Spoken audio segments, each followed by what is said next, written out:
here it is after the poly glide strip has been installed in it. Like I said, 3/4 inches wide, 1/2 inch deep.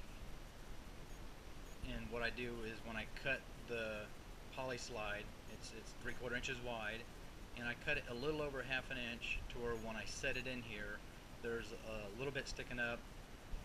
That way when I finish it, send it through a planer, and then sand it down, you got a little bit to play with. And you know, any imperfections, your poly slide don't wind up below the top of the gun here. So I go, I don't know, 1/8 of an inch, if that, a little more than a 1/2 inch, so where I have a little slack at the top to play with, and then plane it all off nice and smooth, sand it down, and as you can see, the front of here, you can see my epoxy lines where my three pieces go together.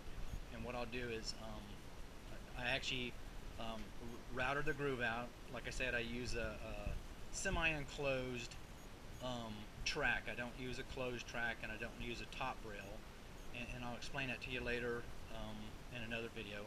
But what I'll go ahead and do now, and something I was going to mention to you on the rear here, as far as this pad goes, you don't have to do this pad.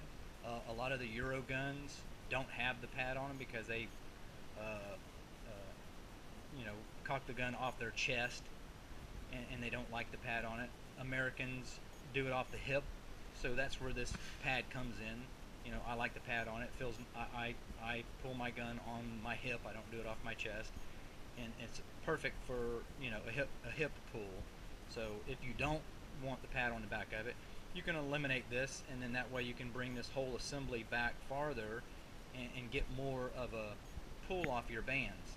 You know, anywhere you can get the trigger mechanism to the rear, that's going to give you room to you know, get a longer pull on it. So what I'm going to do now is the muzzle. Like I say, the muzzle I get are for the Cressies. I order them for the Cressies because they have a 1-inch stud on them. So I center the front of the muzzle, goes right in the center. I center it out right in the center, 1-inch bore hole, and I'll go ahead and set the muzzle in it and contour the tip, cut the groove for the spear, and then I'll get back with you on the next video. So give me a couple minutes, let me get that done, and I'll be right back with you.